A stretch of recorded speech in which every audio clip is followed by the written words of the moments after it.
Hermanos, palabra del Señor se encuentra en Miqueas. Se recuerda que habíamos estado leyendo Miqueas y vaya que nos enseñó bastante Miqueas. Pero es bueno detenerse de vez en cuando a rescatar estos tesoros que nos entrega la palabra. La palabra de hoy se llama 3 requisitos importantes. Y se encuentra justamente en Miqueas capítulo 6, verso 8. Dice así: oh hombre, Él te ha declarado lo que es bueno. ¿Y qué pide de ti? ¿Qué solamente pide de ti Jehová? Hacer, amar y ante Dios. 3 requisitos que Dios nos pide. Vamos al contexto histórico de Miqueas capítulo 6. Dios le está hablando al pueblo de Israel. Si bien estamos hablando de juicio, si ustedes se dan cuenta, siempre habla de juicio los profetas. Y es porque el pueblo no se portaba bien. Porque el pueblo desobedecía a Dios, porque el pueblo olvidaba sus compromisos, porque el pueblo olvidaba sus autoridades, porque el pueblo hacía lo que no era correcto. Y si ustedes se fijan, o si van a otras versiones, siempre terminan los libros: e hicieron lo malo ante los ojos de Jehová. Entonces, no eran blancas palomas, para empezar. Nosotros tampoco, así que no disfrutemos de esto. Y por eso me cuesta un poquito cuando escucho de repente: juicio de Jehová ha caído sobre Brasil y por eso está en llama el Amazonas. Dios, si fuera por juicio, ese famoso asteroide que están pronunciando que va a llegar luego y que va a pasar rápido sobre la Tierra en el 2021 y el 2025 viene otro más grande, que le pusieron el Dios del caos, ya habría caído sobre la Tierra y no habría extinguido a todos. Pero sin embargo, Dios no resalta el juicio en los que algunos se quedan pegados.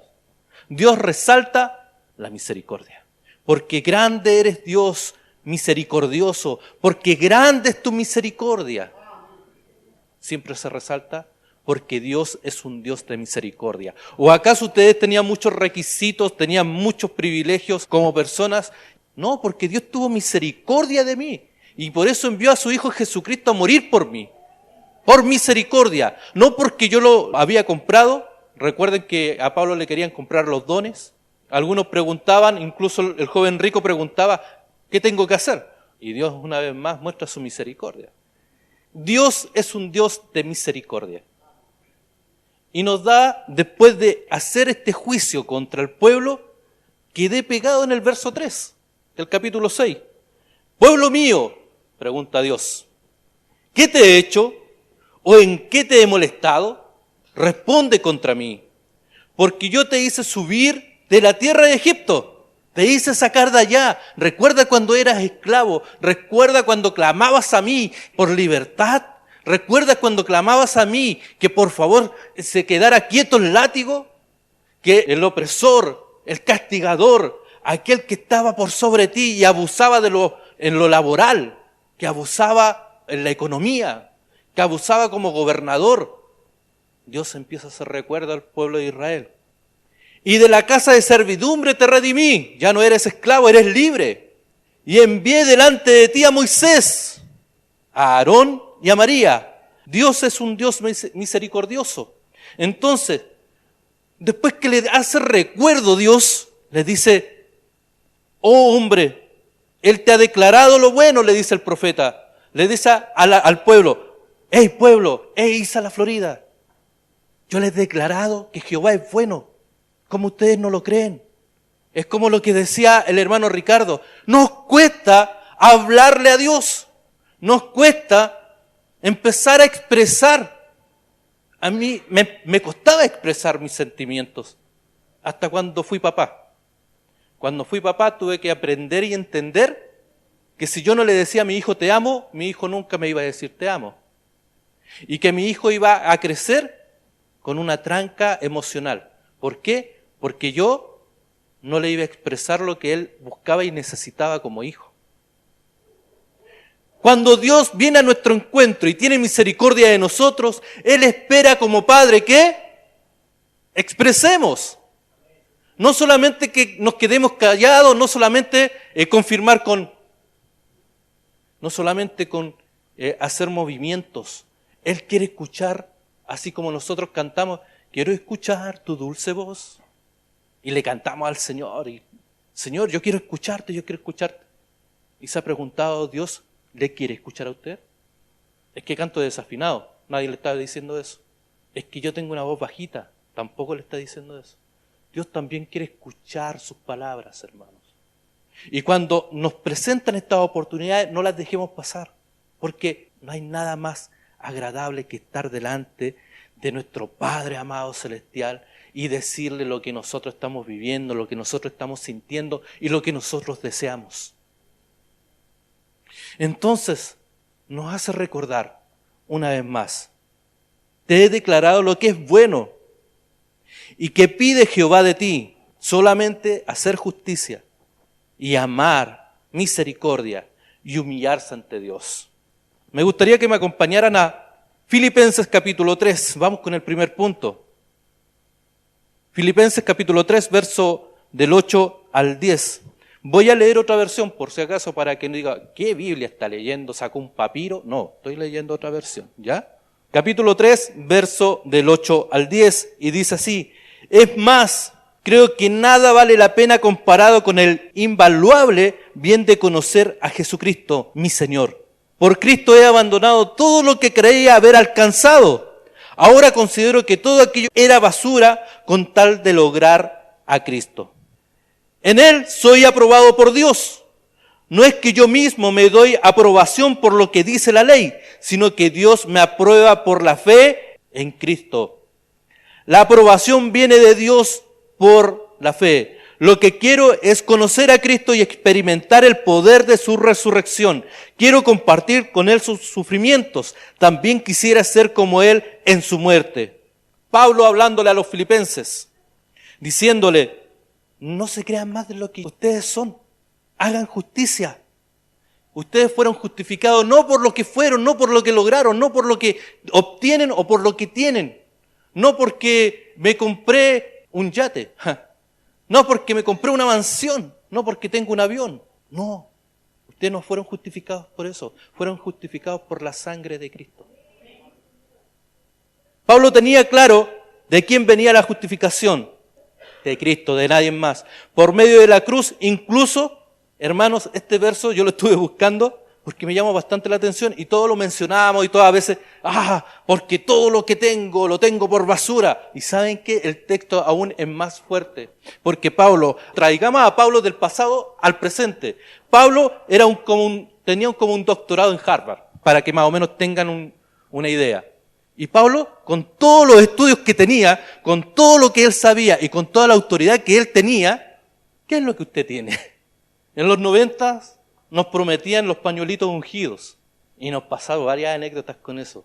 Trabajando en medio de comunicación nos llegaba una grabación en cassette de los pañuelitos ungidos y nos teníamos que poner el programa a las 12 de la noche, de 12 a 1, cassette de 90 minutos, hermanos. ¿Y qué es lo que sucedía? Le ponían una reverb y un efecto a la voz de ese obispo que daba miedo. Y usted le mandaba una ofrenda y él le enviaba un pañuelito ungido y usted se lo ponía donde tenía su malestar, donde tenía su dolencia, donde tenía su enfermedad y sanaba. Estoy contando lo que hacían, no si era así o no era así, en cuanto a la sanidad. Luego, pasaron los años, ya no son los pañuelitos ungidos. Venga por su bendición. Tenemos la oferta de los cultos. Vengan por su bendición. No se pierda este domingo. Dios te va a bendecir. Ven por tu bendición. Ven por tu milagro. Muchas veces nos olvidamos que el que hace justicia es Dios a través de Jesucristo y no nosotros. Muchas veces nos olvidamos que los logros que nosotros hemos alcanzado, si tenemos una iglesia llena, si tenemos una iglesia media y si tenemos una iglesia pequeña, no es porque el carisma del líder, del pastor, del predicador. Es porque Cristo nos ha dado la gracia. No nos olvidemos de eso. Y hoy en día, después del 2000, vienen los libros con las claves precisas. 30 días para ser feliz. En 30 días o 5 pasos para que el estrés se vaya. Y así, nosotros nos olvidamos de esto. Tenemos que recordar lo siguiente, que Cristo nos justifica a través de la cruz. Y lo que Pablo le está diciendo a los filipenses es, no se olviden que todo lo que tienen no es por justicia suya, que es por justicia de Cristo. Yo, teniendo todo lo que tenía, para mí vale excremento. no vale nada, es desecho. Eso es lo que Pablo está diciendo. Todos mis logros son desechos. Todos mis logros los voto, los expulso de mí. No los quiero, porque quiero cada día parecerme más a Cristo, incluso en la muerte. Sufrir como Cristo sufrió, vivir como Cristo vivió. ¿Para qué? Para el día estar con Él y para glorificar a aquel que me salvó. ¿Qué título usted tiene? No, yo apenas tengo el título de la casa y es compartido. O sea, no tengo más títulos. No, es que tengo el título del auto. No, es que tengo mi título profesional. Nosotros celebramos y nos alegramos en el Señor por Nayarit, ¿cierto? Porque ella alcanzó un logro académico y dábamos la gloria a Dios, porque le dio sabiduría para poder terminar. Ahora tiene que darle paciencia, porque va a tener que trabajar con pacientes. ¿Cuáles son los títulos que usted tiene? ¿Qué es lo que lo hace ponerse orgulloso? Su bonita casa, sus bonitos accesorios, sus artículos, su vestimenta, su capacidad intelectual. Deje de decirle una cosa. Todo lo que usted tiene y lo que es por medio de la gracia del Señor Jesucristo. No es por su capacidad. Pero yo me quemé las pestañas estudiando. Sí, pero ¿saben quién te dio la fuerza para quemarte las pestañas? Fue Cristo a través del Espíritu Santo. Punto número 2. Hacer justicia, amar misericordia. Vamos a Colosenses capítulo 3, 12. Pablo aquí le está diciendo algo muy parecido a lo anterior. Y es lo que más o menos le estaba diciendo también Miqueas al pueblo. Sigo leyendo otra versión. A ustedes Dios los amó y los eligió para que sean pueblo santo. Por eso vivan siempre con compasión, bondad, humildad, gentileza y paciencia. No se enojen unos a otros. Lo que está diciendo. Más bien, perdónense unos a otros. Cuando alguien haga algo malo, perdónenlo, así como también el Señor les perdonó a ustedes. Pero lo más importante de todo es que se amen unos a otros, porque el amor es lo que más o es lo que nos mantiene perfectamente unidos. Pablo dice, en otras palabras, no hayan divisiones, vivan en paz, y nombra un montón de cualidades. Sean bondadosos, sean misericordiosos, ¿qué más? Sean humildes, ámense unos a otros, cuídense unos a otros. Pablo le está diciendo, por favor, no hayan divisiones, tengan cuidado con eso. ¿Quién nos ha enojado? ¿Quién nos ha enojado durante el día? Una tarde, un día. Que levante la mano, por favor, y nos dé la receta. Porque todos en algún momento nos hemos enojado, ¿no? Unos más que otros. Pero esas cualidades no hemos olvidado, hermanos. Vivan con esas cualidades. En una sociedad que anda acelerada, en una sociedad que no espera nada más que solamente el caos, y vaya que nos preparan para el caos, nos dan publicidades anunciando caos, le ponen a un asteroide el nombre de caos. Nosotros tenemos que marcar la diferencia. Nosotros somos los hijos de Dios, el pueblo de Dios, el mismo pueblo o parecido al pueblo que estaba hablándole Miqueas. Hoy en día Pablo le está diciendo a la Isa, la Florida, por favor tengan estas cualidades presentes. No se olviden de estas cualidades, porque ya no se hace misericordia. Veo que hay una necesidad de a alguien para vestir y también nos hacemos los locos. Hacemos vista gorda. Porque ¿por qué tengo que vestirlo? Que se ocupe el gobierno. Sí, pues. Si el gobierno nos dijo que iba a venir con cosas nuevas, nuevos tiempos, o tiempos mejores. Nos dijeron los otros que la alegría ya venía. No se hace misericordia. No, pero es que a fin de año el chileno es conocido. ¿Por qué? Porque a fin de año nosotros hacemos la Teletón. ¿no? Y ahí ya todos se acuerdan al tiro. No, y el chileno es solidario, el chileno apoya. No, es mentira, hermano. ¿Sabe qué? Nuestra mente está tan endurecida con todo lo que está sucediendo todos los días que ya no somos solidarios. Basta con ver a alguien que dé el asiento. Nadie da el asiento. O muy pocos. Yo lo veo en algo tan simple, ¿sabe cómo? En el ascensor que espero yo en el trabajo. Yo lo tomo en el piso número 1 y los que vienen del subterráneo prefieren pasar de largo y bajarse en el mismo piso donde yo me bajo. Y ahí recién mandan el ascensor. Y en lo otro que lo veo, es que aún sabiendo que viene alguien más a buscar agua, secan el hervidor y no ponen agua. Son cosas sencillas, son cosas simples, pero en los detalles. Hablamos de amor, hablamos de misericordia, hablamos de ser solidarios, pero no lo somos.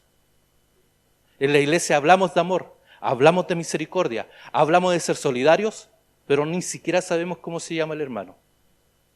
Muchas veces nos olvidamos y lo hacemos todo de manera, como les decía la semana pasada, ya me sé la rutina, sé que tengo que pararme, sé que tengo que cantar, y si el hermano pide algo más, pero ¿cómo pide eso? Salgamos de la rutina, hermanos. El evangelio no es rutina, el evangelio es vida. El evangelio nos lleva a hacer cosas nuevas. Esto también, de hacer misericordia, nos lleva a las relaciones interpersonales, en el pololeo, en el noviazgo, en el matrimonio. Si hay violencia verbal, si hay violencia física, si hay violencia psicológica, entonces comenzó mal. Y eso lo lleva a la iglesia. Si en la iglesia nos tratamos mal, si en la iglesia pasamos de largo y hacemos vista gorda a las necesidades de la congregación, incluso para formar hasta los grupos de la congregación, ya sea niños, jóvenes, mujeres y varones, si nosotros no empezamos a preocuparnos y a hacer misericordia con el que está dentro del grupo, si no hacemos misericordia y no somos tolerantes y al mismo tiempo no somos solidarios con los que conforman el grupo en el que yo estoy, entonces estoy haciendo la palabra de Dios vana. Por eso, entonces, tenemos que hacer misericordia. Tenemos que cuidarnos en los grupos de donde estamos. Los jóvenes, cuídense de las bromas. Cuídense incluso de faltarle el respeto a las autoridades. Cuídense hasta de las tallas que pueden tirar cuando están solos. Ya se puso grave. Pero es así. Porque si yo les voy a faltar el respeto, después se hace un hábito y el hábito va a hacer que yo le falte el respeto en cualquier lado.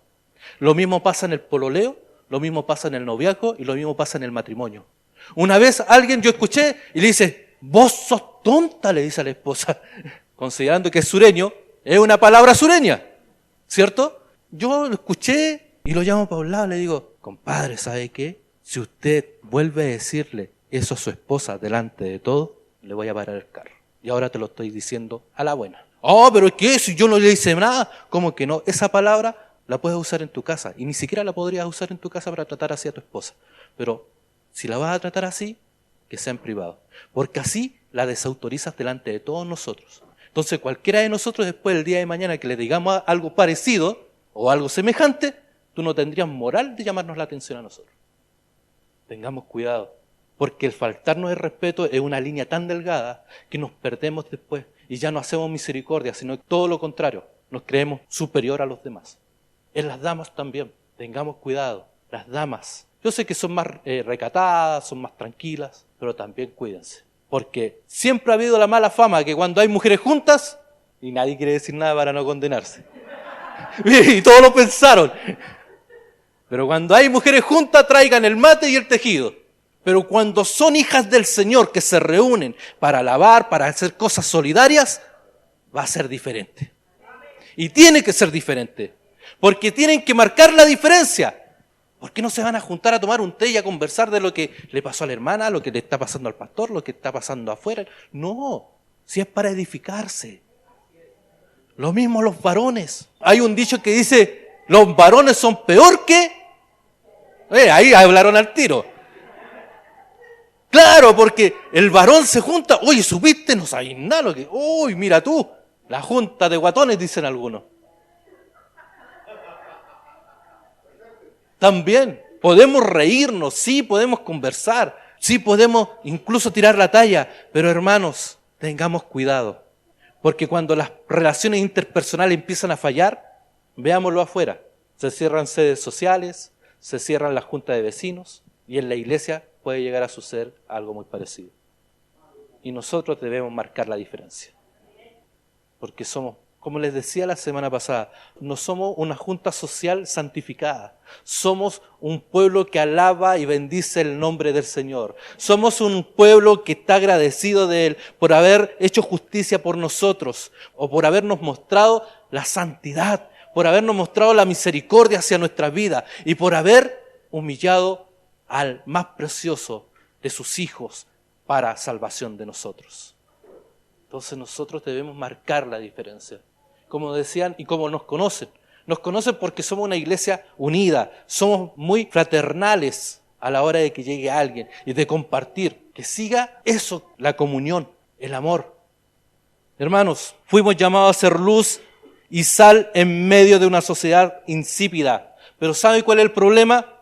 Que el cuerpo de Cristo está sufriendo de hipertensión espiritual. Estamos reteniendo toda la sal que nosotros deberíamos estar esparciendo para darle sabor a este mundo. No estamos haciendo misericordia. No estamos llevando a cabo las palabras que nosotros escuchamos, la palabra que leemos, la palabra que muchas veces enseñamos, sino las dejamos para nosotros. Y ya empieza nuestro corazón a latir más rápido, se nos empiezan a tapar las arterias. Necesitamos ejercitarnos de tal manera de que la palabra empieza a rodar, empieza a salir, que no se quede aquí entre cuatro paredes.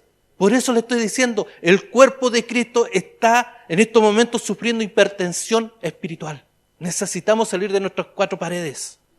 Porque para eso fuimos llamados. No fuimos llamados solamente para congregarnos el día domingo o el día sábado los grupos que se juntan o durante la semana a orar. Fuimos llamados a anunciar, fuimos llamados a hablar, fuimos llamados a estar diciéndole a los demás. Si no es necesario levantar una tarima, un escenario con luces, no es necesario llevar un parlante, no es necesario hacer muchas cosas, solamente anunciar, hablar de Cristo. No, es que tenemos que sentarnos y planificar, pastor, porque la Biblia dice sí, cuando les conviene sacar la Biblia. Pero cuando la Biblia dice, anda y habla y di las grandes cosas y las maravillosas cosas que yo he hecho en ti, nos quedamos callados. Debemos entonces hacer misericordia y no quedarnos estancados. ¿Cuántas personas a lo mejor necesitarán ayuda? Vamos al punto número 3. Humillarse ante Dios. Santiago 4:10. Es corto, preciso y conciso. La versión Reina Valera actualizada dice así. Ustedes lo pueden leer, ¿o no? Humillados delante del Señor. La Reina Valera contemporánea dice, humíllense ante el Señor y Él los exaltará y Él los levantará. Y nosotros siempre cuando, en el caso de esta semana, cuando veíamos la noticia con nota 7 salió Naya, uno dice, es que Dios honra a quien le honra, pero también nos olvidamos que tenemos que humillarnos primero. Y vaya que nos cuesta humillarnos. Santiago trata un tema muy importante y el libro en sí de Santiago, ya va a llegar el día en que vamos a leer Santiago, es un libro muy hermoso que deja mucha enseñanza, no es tan solo de la lengua que algunos, no, es que la lengua, no. Pero nos dice algo hoy muy importante, humíllense. Dice, ¿de dónde vienen las guerras y las peleas entre ustedes? ¿Acaso no vienen de sus pasiones las cuales luchan dentro de ustedes mismos? El humillarse es justamente eso, es renunciar. ¿Es renunciar a qué? Es renunciar al yo, al ego. Es renunciar en que me creo superior, en lo que yo creo que estoy haciendo perfecto, total. No hay nadie como yo soy el mejor, yo soy el bacán, yo soy el que mejor lo hace. Cuando tú te das la gloria y no le das la gloria a aquel que te dio la capacidad, estamos mal. Por eso Santiago después termina diciendo, humíllense delante del Señor, entreguen sus coronas, entreguen sus títulos, entreguen sus propiedades, porque nada es suyo, todo es del Señor. Y perdónenme aquí el ejemplo, porque hoy día se cumple un mes del fallecimiento de la abuelita y ayer nos acordábamos con Gladys. Ella, antes de fallecer, dejó todo estipulado, hasta nosotros recibimos herencia. Y nos reíamos anoche con mi hermana, estuvimos compartiendo, dijo, ustedes recibiste más herencia que de mi mamá, pues. Recibimos un lindo juego de tazas, ¿cierto? Y le hemos sacado el jugo a las tazas.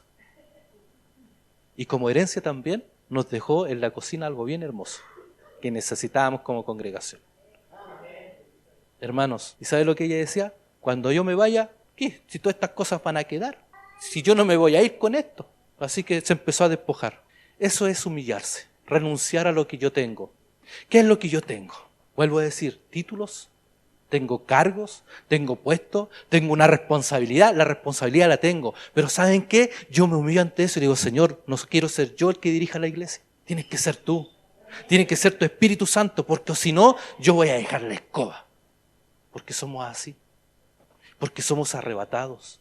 Porque muchas veces, no, porque el Señor dice, y la palabra del Señor dice así. Y muchas veces no andamos ni cerca de la palabra del Señor. Es como algunos tienen por costumbre decir, no, es que el jefe lo dijo. Como el jefe lo dijo, vamos a hacerlo. Entonces muchas veces nosotros usamos la palabra del Señor para decir, es que la palabra del Señor dice así. Y muchas veces no andamos ni cerca. Para solamente escudarnos en decir algo para que no nos digan nada. Humillémonos, entreguemos nuestro ser, entreguemos todo lo que tenemos delante del Señor. Es tiempo de cambiar nuestros hábitos, es tiempo de honrar al único que es digno de adoración. Es hora de dejar de hablar de nuestra carne, es hora de dejar de hablar de lo que yo tengo, es hora de dejar de hablar lo que yo poseo para que el Señor sea el honrado, que a través de Él yo tengo esto.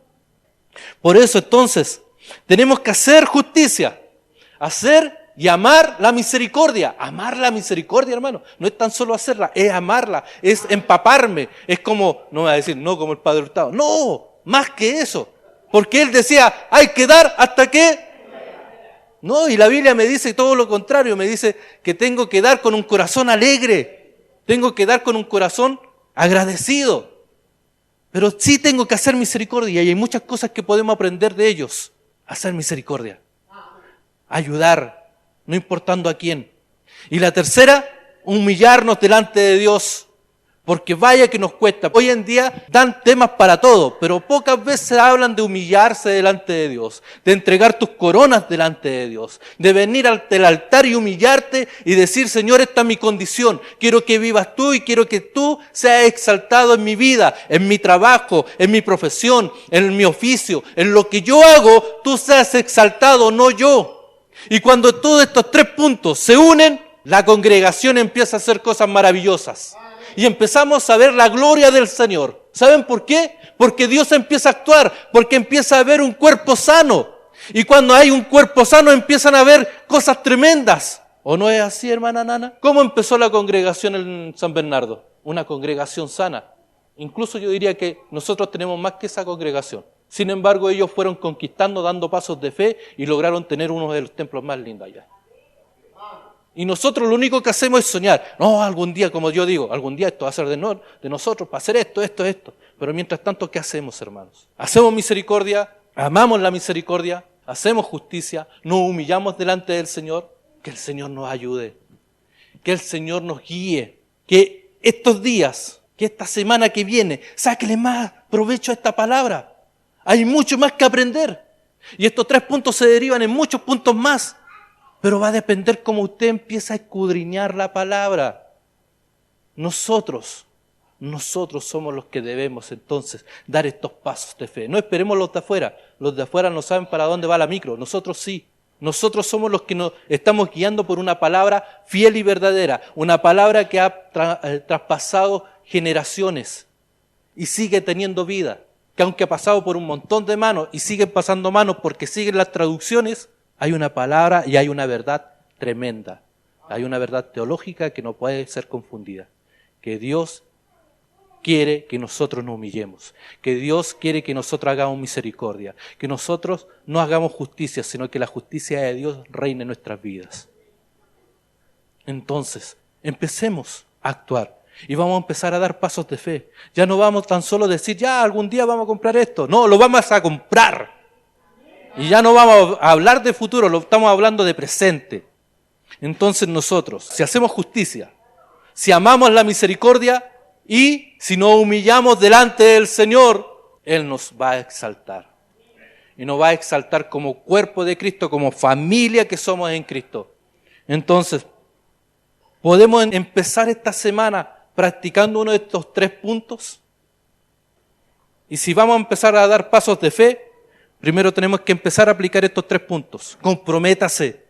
No se quede solamente con la palabra el día domingo. Comprométase. Comprométase a leer la palabra. Comprométase a estudiarla y escudriñarla y a sacarle el mayor jugo posible a la palabra. Así que les comparto, hermanos. Esta semana vaya practicando uno de estos 3 puntos. Humillarse, la misericordia y la justicia. Porque vamos a empezar a ver cosas tremendas. Y usted dirá, son palabras cliché. No, no son palabras cliché. Porque yo creo en un Dios poderoso. Porque yo creo en un Dios que hace milagros. Creo en un Dios y conozco a un Dios que de la nada ha levantado iglesias, ha levantado congregaciones y ha levantado gente.